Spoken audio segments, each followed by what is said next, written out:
Dr. Stone finalmente entre nós! Galera, eu tô muito feliz, que momento! Muitos de vocês tinham pedido, Matheus, analisa Dr. Stone, o mangá é sensacional. Eu não tava conseguindo encontrar um espaço na grade do All Blue, porque é um mangá da Shonen Jump, a gente sabe que na sexta já tem One Piece, Black Clover, Boku no Hero Academia, eu não tava conseguindo encaixar, mas finalmente veio uma oportunidade com a estreia do anime. E eu sei que muitos do fandom do All Blue têm essa vontade de ver as análises aqui no canal. E eu também estava com muita vontade de conhecer a obra, afinal, o roteirista de Dr. Stone é o mesmo de Eyeshield 21, um mangá de futebol americano que eu amo demais, completinho já em 37 volumes, e esse mangá de futebol americano, Eyeshield 21, é desenhado pelo Yusuke Murata de One Punch Man. Então olhem a combinação. Mas bom, vamos focar em Dr. Stone e ver o que é que esse episódio número 1 nos trouxe de premissa. Lembra de seguir o All Blue no Instagram e no Twitter. Já vai dando like no vídeo e se inscrevendo no canal para mais Dr. Stone. Vamos falar da narrativa finalmente, eu tava louco por esse momento. Temos um prólogo no episódio em que escutamos a frase: naquele dia todos viraram pedra. Isso daí já é bem intrigante, né? É toda a premissa de Dr. Stone. E eu acho muito ousado esse mangá, esse anime agora, no caso, né? A história dessa obra.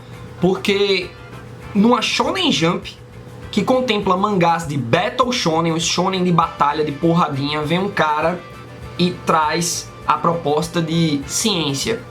E é por isso que eu fico desconfiado se teremos audiência suficiente nesse anime, porque a galera gosta de ver porrada. E pelo que eu tô entendendo, eu não esperaria muita porrada em Dr. Stone. Espero estar errado, mas também não me incomodaria, porque esse episódio me fisgou tranquilão, galera.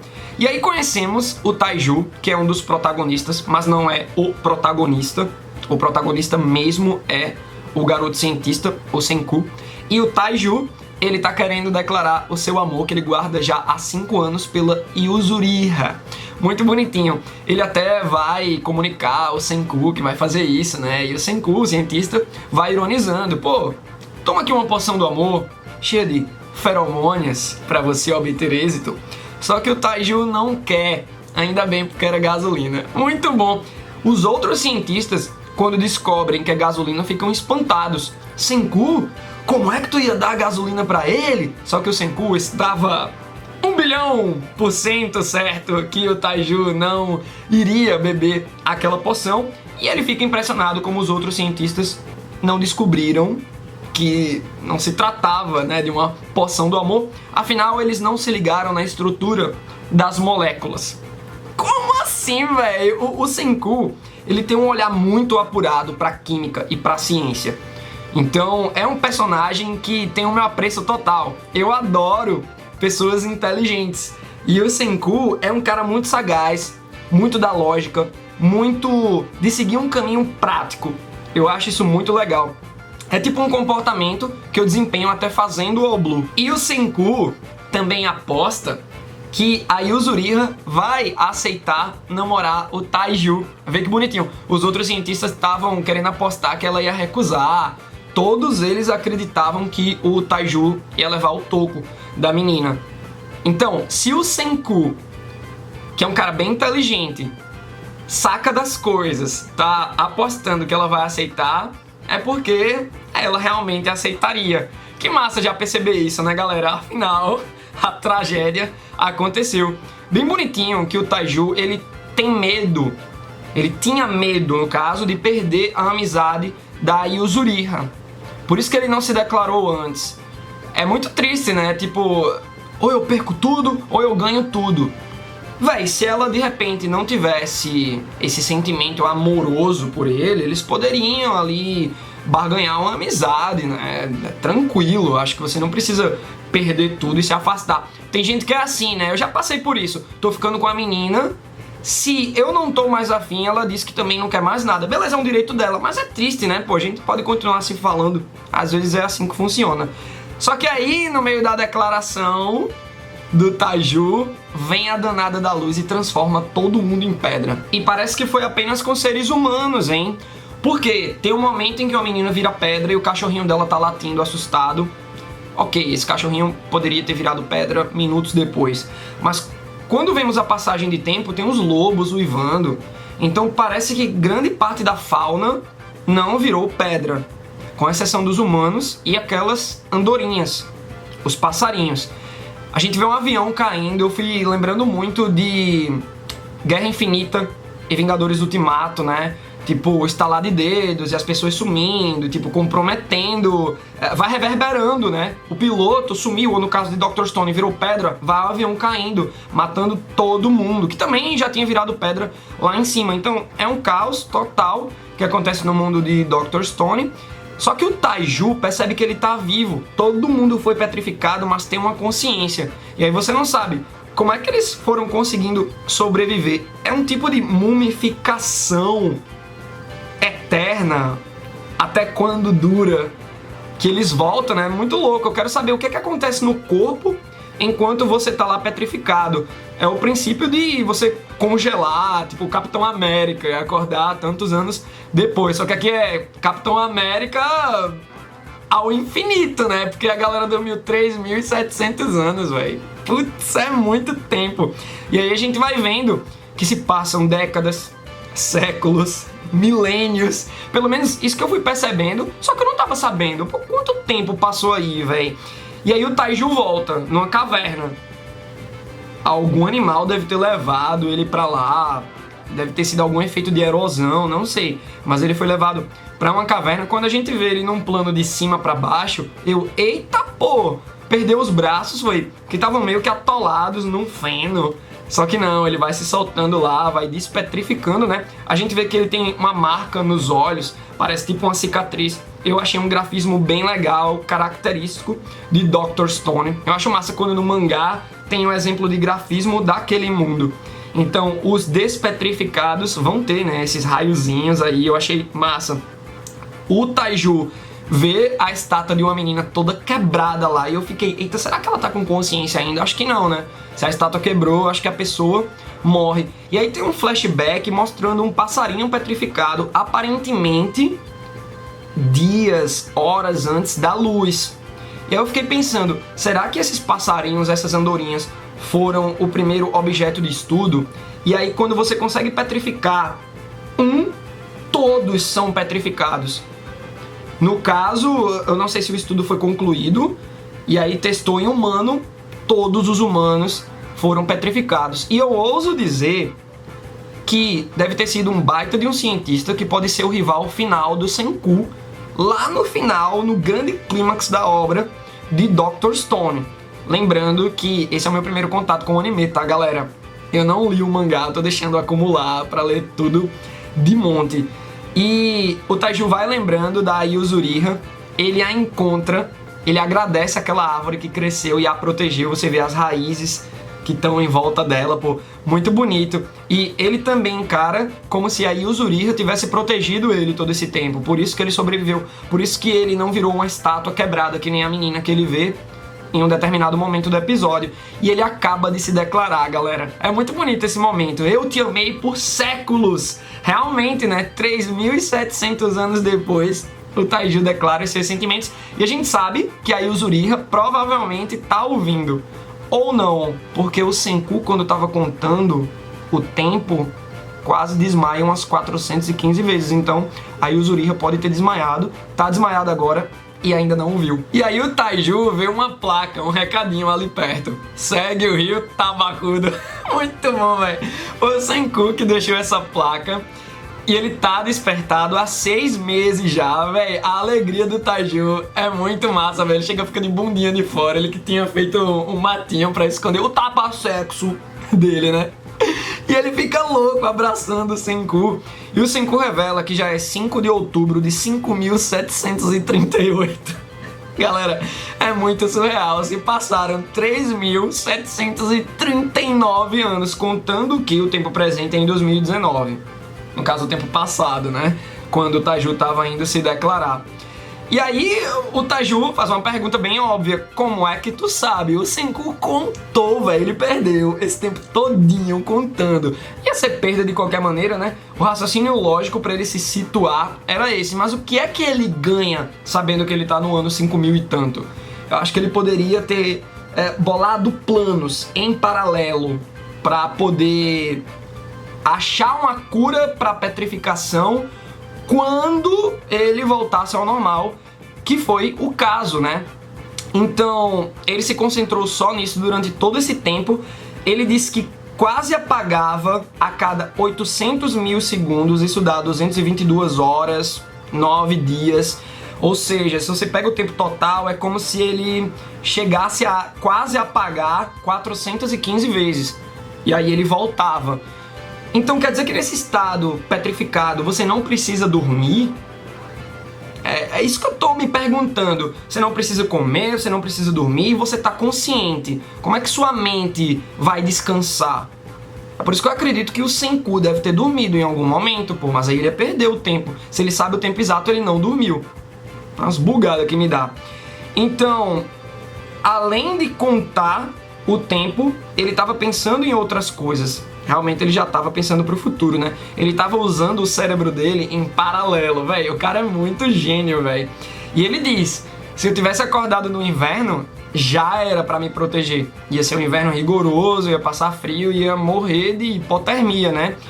E ele diz que tá passando o dia inteiro pra criar a subsistência dele. Só que agora são 2, então vai diminuir muito o tempo de produtividade para eles conseguirem sobreviver, e aí eles vão poder desempenhar ações para outros objetivos. Expandir território, criar alguma engenhoca, como a gente vê nesse episódio, né? Então, o objetivo do Senku é reerguer a civilização, e para isso ele precisa de músculos.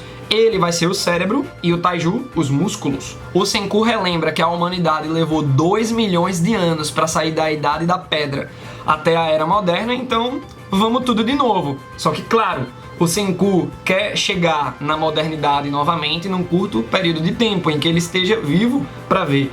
Não é como se a obra fosse passar 2 milhões de anos aí, né, em paralelo a esse tempo da Idade da Pedra. Então, o que o Senku quer é desvendar o fenômeno que transformou todo mundo em pedra para curar todo mundo. Uma vez curando, com o conhecimento que já é adquirido do tempo passado, né? 2019, 2018, dá para acelerar esse processo de chegar na Era Moderna. Então, esses 2 amigos vão ter que reerguer a civilização do zero. Isso é muito interessante, galera. É uma premissa muito diferente do que você vê por aí. Não é Ctrl-C, Ctrl-V de nada. E isso é que me deixa empolgado pra poder acompanhar. Tem um momento que o Taiju traz um monte de cogumelo. O cara não tem parâmetro, pega qualquer um e pega venenosos. Inclusive, eu me lembrei do Chopper de One Piece. E aí o Senku é muito engraçado. Pô, velho, esse aqui é venenoso, dá pra ver, né? Tem no Mario. Muito bom, velho. Taiju não se liga. E é muito interessante que o Senku ele vai colocando sal da água do mar nas comidas para deixar elas mais gostosas, para eles não estarem, né, passando maus bocados comendo um cogumelo com gosto de nada, com gosto de mato. Não, ele bota um salzinho ali e diz, pô, foi uma das grandes descobertas da humanidade. É impressionante, galera, que esse anime ele passa muito a mensagem de como o conhecimento é importante. É aí que numa das caçadas do Taiju ele encontra um tal de Shishio Tsukasa, que ainda tá petrificado. Ele fala que é um estudante que até saiu na TV, era um dos mais fortes de colegial. Você já fica, esse cara aí vai ser problema. Ou ele vai ajudar muito o grupo do Senku e do Taiju, ou ele vai ser um problema lá na frente. Se tiver conflito de ideais, né, no mundo pós-apocalíptico, a gente vem de Walking Dead, por exemplo. Os grupinhos, cada um tem seu ideal e vão entrando em conflitos, né? E com esse nome, Shishio, só me lembra do Makoto Shishio de Samurai X. Essa pecinha aí não deve ser boa, não. E aí o Senku vem com alguns pensamentos pro Taiju. Por que nós 2 despetrificamos no intervalo de 6 meses? Tipo, próximo. Curioso, não? 3.700 anos depois, 2 casos bem próximos. Então o Senku diz que há uma razão lógica por trás de coincidências como essa. Então, seria o ácido nítrico a solução? porque era essa substância química que estava pingando de uma estalactite no Taiju e fez ele despetrificar. O problema é que o Senku já tentou tudo a partir do ácido nítrico, só que ele está sozinho, ele não tem equipamentos ou um laboratório. Além de tudo, mesmo se ele tivesse, a ciência é um processo lento, de muita tentativa e erro, então tá aí o problema. Mas o Senku sabe que ele precisa de álcool. Opa, álcool, a gente pode tirar o álcool das uvas, o Taiju sugere, né? As uvas são usadas para fazer o vinho. Galera, é muito interessante esse momento porque esses dois personagens, o Senku principalmente, mas o Taiju também, eles têm um conhecimento prévio, eles têm uma base de conhecimento prático, aliada à criatividade, que é uma camada acima do conhecimento prático. Você transforma as coisas. A criatividade, ela é importante para qualquer área. Olha como o Neymar dribla, porque ele é criativo jogando futebol. Um cientista criativo, um oculista criativo, um médico criativo, qualquer função com criatividade, você vai ter um profissional melhor do que um profissional sem criatividade. E a criatividade é uma coisa que você exercita para obter, tá certo? Há vários métodos, disciplinas, etc. Recomendo para todo mundo, sempre exercitem a sua criatividade. E aí, beleza, vamos esmagar as uvas, né? O Senku vai lá no potinho e o Taiju vai lá pisando, velho, muito legal. Porque afinal, por que é que o Taiju sugere as uvas, né? O Senku tá querendo misturar álcool, o etanol, com o ácido nítrico para formar o nital, que é um composto químico, vamos dizer, é um boost do ácido nítrico, para ele poder despetrificar em massa, né? Eles até tentam colocar ácido nítrico puro no passarinho, num passarinho. Não dá nada, imagina numa pessoa. Então precisamos do nital. É bem engraçado que eles estão criando álcool, né? E o Taiju lembra, caramba, velho, na época da gente, né, há 3.700 anos, seria um crime a gente tá gerando álcool aqui, né? Seria bem legal isso. E aí, 3 semanas depois, o vinho tá pronto. E aparece o Senku bebendo, galera, é muito genial. O Taiju assustado, você é de menor? E o Senku diz, sou de menor não, meu irmão, tenho mais de 3.700 anos. Realmente tem uma lógica aí. O organismo dele ainda é de menor, mas a consciência dele realmente... Agora, era pra essa galera tá sábia, né?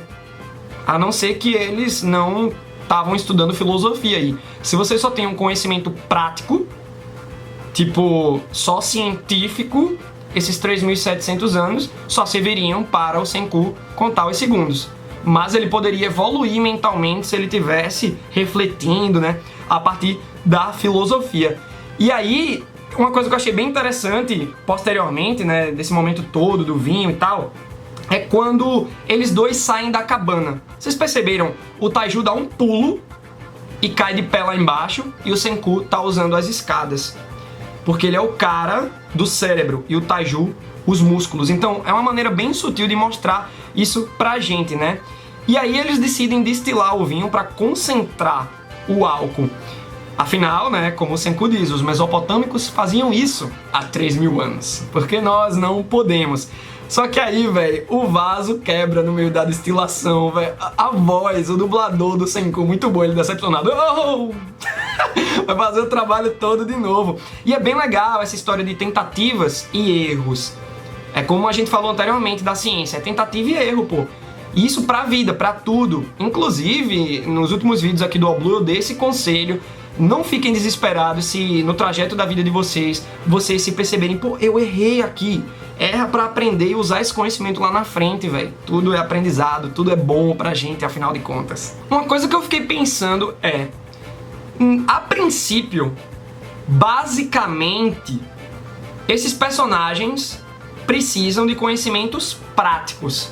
Mas depois, quando outros personagens forem se despetrificando espontaneamente ou a partir do nital e tivermos conflitos ideológicos, filosofia, ideais humanitários vão ser muito importantes para resolver conflitos. Nem tudo vai ser a ciência, e eu acho que esse lado de praticidade versus humanidade vai rolar aí, vai entrar em conflito, galera. E eu vou gostar muito de ver isso. No final, eles conseguem despetrificar um passarinho. E é muito impressionante as palavras ditas pelo Senku. Não existem coisas que a ciência não pode explicar. Só precisamos descobrir as regras por trás delas. Ciência é o esforço para descobrir as regras, os postulados. Tudo é regido por postulados, os conhecimentos que explicam como aquilo se rege. Pô, que massa a gente ver um anime de ciência, pô.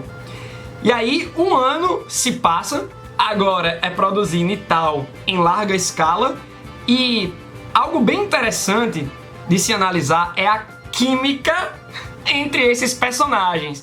Pô, eu gostei de tudo nesse primeiro episódio. Que premissa, dá vontade de você devorar Dr. Stone. Eu tenho uns 4 volumes aqui lacrados, galera. Dá vontade de ler tudo. Mas eu escolhi esperar Jonas Brothers Way of Life pra analisar na surpresinha, episódio a episódio pra vocês. No final temos a abertura, porque ela foi jogada lá pro fim do episódio. Eu acredito que no episódio 2 teremos a abertura no começo e o encerramento no final. Lógico, né? Mas aqui fugiu dessa lógica. Gostei da música. É bem interessante a gente ver os personagens que ainda vão aparecer, serão amigos ou de tribos rivais. Quais deles foram despetrificados pelo Nital do Senku e do Taiju e quais deles foram despetrificados espontaneamente. Deixa a tua opinião sobre o episódio 1, sobre Dr. Stone, espalha pra galera que o anime está sendo analisado aqui no Oblu e até a próxima!